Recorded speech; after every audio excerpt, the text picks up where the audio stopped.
Hello students, welcome to the PNT coaching classes learn easily and smartly. तो आज हम पढ़ने वाले हैं नेचुरल वेजिटेटिव प्रोपेगेशन के बारे में। तो जैसे कि स्टूडेंट्स पिछले वीडियो में हमने डिस्कस किए थे कि वेजिटेटिव प्रोपेगेशन क्या होता है, कि किसी भी एक प्लांट का एक प्रोपेग्यूल, एक छोटा सा हिस्सा टूट करके अलग होता है प्लांट से, तो वो खुद से एक नए प्लांट को प्रोड्यूस करता है, जिसको हम बोलते हैं वेजिटेटिव प्रोपेगेशन। एंड ये भी हमने पिछले वीडियो में डिस्कस किए थे कि वेजिटेटिव प्रोपेगेशन जो है वो दो टाइप का होता है, natural and the artificial type का, जिसमें से आज की इस वीडियो में कवर करेंगे सिर्फ और सिर्फ नेचुरल वेजिटेटिव प्रोपेगेशन को। तो चलिए करते हैं स्टार्ट। सो बेसिकली स्टूडेंट्स, जैसे कि नाम से क्लियर है, यहाँ पे नेचुरल वेजिटेटिव प्रोपेगेशन है, तो ये सब चीज़ें नेचुरली होगी, खुद ही होगी। यहाँ पे इन प्लांट्स के रिप्रोडक्शन में, जो कि एक असेक्सुअल रिप्रोडक्शन मेथड है, यहाँ पे ह्यूमन बींग्स का कोई भी एफर्ट नहीं होगा एंड कोई उनका रोल नहीं होगा। ह्यूमन बींग से कोई भी हेल्प नहीं ली जाएगी, सब चीज़ें नेचुरली होगी।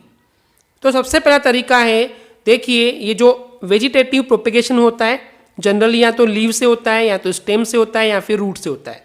तो तीनों ही चीज़ों को हम वन बाय वन समझते हैं। सबसे पहले देखते हैं बाय लीव्स। ओके, देखिए इसके पहले कि मैं आपको डेफिनेशन समझाऊं स्टूडेंट्स इसकी एंड उसके कंसेप्ट को समझाऊं, इसके पहले चलिए मैं आपको उसका डायग्राम दिखाता हूं एंड डायग्राम से समझते हैं। एंड ये जो हम डायग्राम देख रहे हैं वो है ब्रायोफाइलम की एक पत्ती है, एक लीव है, ओके, जिसमें कैपेसिटी होती है वेजिटेटिव प्रोपेगेशन करने की। ओके, तो चलिए पहले डायग्राम से समझते हैं। तो बेसिकली स्टूडेंट्स, आप ये जो पत्ती देख रहे हैं, ये जो लीव है, इस लीव को हम बोलते हैं ब्रायोफाइलम की लीव। ओके, तो इस पत्ती को ध्यान से देखिए स्टूडेंट्स, यहाँ पे इस पत्ती के कॉर्नर्स में बीच बीच में आपको होल्स या फिर ऐसे गैप्स दिख रहे हैं, राइट। इन गैप्स के थ्रू ही यहाँ पे बड्स क्रिएट होते हैं नए प्लांट के। अब देखिए मैं पूरी प्रोसेस समझाता हूँ आपको। ये एक पत्ती है ब्रायोफाइलम की, जो कि पेड़ से टूट कर गिर जाती है, एंड पेड़ से टूट कर गिरने के बाद वो नीचे जमीन पे गिरेगी, राइट। एंड जैसे ही जमीन पे गिरती, मतलब वहाँ पे क्या है, सॉइल है, ये सॉइल के कांटेक्ट में आती है। एंड कुछ दिनों बाद इस पत्ती के लीव के जो ये आपको कॉर्नर्स में जो होल्स टाइप का या गैप दिख रहा है, इन गैप से बड यानी कि एक कली खिलना स्टार्ट हो जाती है। ओके, एंड उस हर एक बड से एक नया प्लांट, एंड ये प्लांट किसका होगा, ऑब्वियस सी बात है ब्रायोफाइलम का होगा। तो ब्रायोफाइलम का एक सेपरेट, एक नहीं बल्कि मल्टीपल, जहाँ जहाँ जितने उस लीव में ये गैप्स होंगे, होल्स होंगे, वहाँ से एक नया ब्रायोफाइलम का प्लांट प्रोड्यूस हो जाता है। ओके, तो ये ब्रायोफाइलम के प्लांट में कैपेसिटी होती है उनकी लीव में, कि अगर वो लीव टूट करके नेचुरली नीचे गिर जाती है एंड वो सॉइल के कांटेक्ट में आती है, तो वहाँ से बहुत सारे नए ब्रायोफाइलम के प्लांट्स निकलते हैं। ओके, एंड इन प्लांट्स की जो रूट्स है वो ऑब्वियस सी बात है जमीन में जाएगी। ओके स्टूडेंट्स, इतना क्लियर है। तो चलिए अब इसका देखते हैं थ्योरी पार्ट। तो बेसिकली लीव्स के कुछ पॉइंट्स ऐसे होते हैं जहाँ से एक बड जो है वो प्रोड्यूस हो जाती है, एंड इस बड को हम एडवेंटिशियस बोलते हैं। ओके, एडवेंटिशियस बड है ये। तो ये नई बड्स जो है वो प्रोड्यूस हो जाती है उनके मार्जिन में, उनके कॉर्नर वाले पार्ट्स पे जहाँ पे वो होल होते हैं, उन होल को बोलते हैं मार्जिन। ओके, तो उनके मार्जिन पे नए बड क्रिएट हो जाते हैं, एंड इन बड्स के थ्रू ये एक नए प्लांट को डेवलप करते हैं, प्रोड्यूस करते हैं। ओके स्टूडेंट्स, एंड ये हमको देखने मिलता है ब्रायोफाइलम एंड कैलेंचोए प्लांट्स में। तो चलिए अब बात करते हैं second type of natural vegetative propagation की, जहाँ पे रिप्रोडक्शन होगा स्टेम में। तो देखिए सबसे पहले समझते हैं स्टेम में किस तरीके से होता है। तो इसके पहले कि मैं समझाऊं, सबसे पहले आपका मिथ, भ्रम जो होता है, सबको लगता है कि जो पोटैटो है, जो आलू है, वो एक्चुअली एक रूट होता है, पर एक्चुअली वो रूट नहीं होता है, वो स्टेम होता है। ओके, ऑलवेज रिमेंबर, जो पोटैटो है वो एक स्टेम होता है। ओके, तो अब देखिए ये जो स्टेम के थ्रू जो नेचुरल वेजिटेटिव प्रोपेगेशन होता है, वो होता है कुछ ऑर्गेनिजम्स, जैसे कि पोटैटो हो गया, जिंजर हो गया, ओनियन हो गया, ग्रास हो गया, इन सब में हमको नेचुरल वेजिटेटिव प्रोपेगेशन देखने मिलता है बाय द स्टेम। अब ये कैसे होता है, तो चलिए पहले देखते हैं इसका डायग्राम।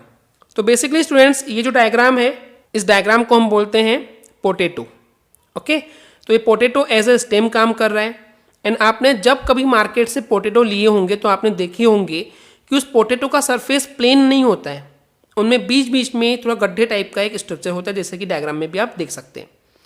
तो ये जो गड्ढे हैं, ओके, इसको कुछ लोग स्कार बोलते हैं या फिर आई बोलते हैं, ओके, पोटैटो की आई। तो जो छोटे छोटे आपको गड्ढे टाइप का नहीं कि डम शेप दिखता है आपको, ओके, उस शेप में अगर आप इस पोटैटो को कुछ दिनों के लिए रख देंगे तो होगा क्या, आपको उसमें से हल्का हल्का ग्रीन कलर का कुछ पत्ती निकलते हुए दिखाई देगी, अगर उसको आप थोड़े लंबे समय के लिए रखेंगे तो।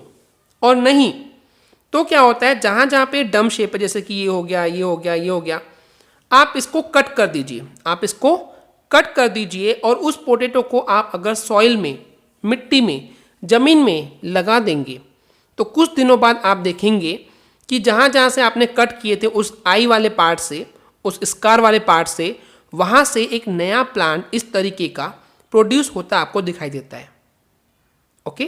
तो इसका मतलब ये है उस पोटैटो से, यानी कि जो कि स्टेम का टाइप है, तो उस स्टेम से, उस पोटैटो से एक नया प्लांट प्रोड्यूस होता है। तो इस तरीके से एक स्टेम से भी नेचुरल वेजिटेटिव प्रोपेगेशन हमको देखने को मिलता है। तो चलिए अब देखते हैं इसका थ्योरी पार्ट, कि बहुत सारे प्लांट्स जिनमें स्टेम जो है वो प्रोड्यूस करता है एरियल शूट्स को। देखिए अब एरियल शूट्स मतलब ये जो नया प्लांट निकला था वहाँ पे, इस प्लांट को हम बोलते हैं शूट्स। क्या बोलते हैं इसको? शूट्स। जो नया प्लांट प्रोड्यूस होता है उसको हम बोलते हैं शूट। और एरियल क्यों? क्योंकि ये हवा में ऊपर की तरफ बढ़ता है, ओके। एंड ये जो नए एरियल शूट्स हैं वो साल में तब बढ़ते हैं जब उनके लिए फेवरेबल कंडीशन आती है, ऐसी कंडीशन जो उन्हें पसंद होती है उन प्लांट्स को, ताकि वो प्लांट्स ग्रो कर सकें, बढ़ सकें, डेवलप कर सकें। ओके स्टूडेंट्स, क्लियर है?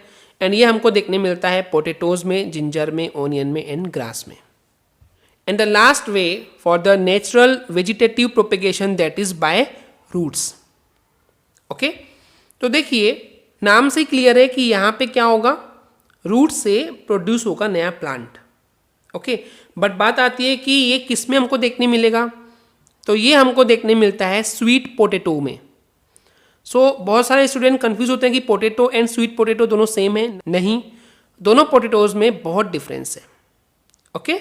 तो चलिए इसको भी समझते हैं सबसे पहले डायग्राम से। तो जैसे कि स्टूडेंट्स आप डायग्राम में देख पा रहे हैं, ये है हमारा स्वीट पोटैटो, ओके। एंड इस स्वीट पोटैटो में आप इसके आगे वाले हिस्से में देखिए, ये जो हिस्सा है जो कि बारीक थ्रेड के जैसे धागों के रूप में स्ट्रक्चर दिख रहा है, इन बारीक बारीक धागों को हम क्या बोलते हैं? इसको हम बोलते हैं रूट्स। क्या है ये? रूट्स हैं। तो यहाँ पे अगर इन स्वीट पोटैटो के हम रूट्स को कट करके और इसको सॉइल में अगर डाल दें तो क्या होगा? तो वहाँ से एक नए बर्ड्स के फॉर्म में एक नया प्लांट क्रिएट हो जाएगा, प्रोड्यूस हो जाएगा। ओके स्टूडेंट्स, क्लियर है? जैसे कि आप यहाँ देख रहे हैं बहुत सारे टाइप के रूट्स होते हैं इसके। आप ये देख रहे हैं एक पेंसिल रूट है, देन फाइब्रस रूट है, देन स्टोरेज रूट है। तो इस टाइप से अलग अलग रूट्स होते हैं। इन रूट्स को अगर हम सॉइल में डाल दें तो वहाँ से आप बिना कुछ किए ही, आप पानी मत दीजिए, कुछ मत दीजिए, फिर भी वहाँ से उनके फेवरेबल कंडीशन के अकॉर्डिंग वहाँ से एक नया प्लांट प्रोड्यूस हो जाएगा। तो इस तरीके से रूट्स के थ्रू भी इन स्वीट पोटैटो में नेचुरल वेजिटेटिव प्रोपेगेशन देखने को मिलता है। तो चलिए चलते हैं इसके थ्योरी पार्ट की तरफ। कुछ रूट्स ऐसी होती हैं जो कि प्रोड्यूस कर सकती है एडवेंटिशियस बर्ड्स को, एंड ये बाद में बर्ड्स डेवलप करते हैं एक नए प्लांट को। तो इस टाइप से उन रूट्स के हेल्प से हमको नेचुरल वेजिटेटिव प्रोपेगेशन देखने को मिलता है, एंड ये हमको देखने को मिलता है स्वीट पोटैटो में। ओके स्टूडेंट्स, आई होप आपको क्लियर हो गया होगा। अगर आपको हमारी वीडियो से कुछ भी सीखने मिला या नॉलेज मिला तो प्लीज़ हमारे चैनल को सब्सक्राइब कीजिए एंड वीडियो को लाइक ज़रूर करें। आज के लिए इतना ही, थैंक यू।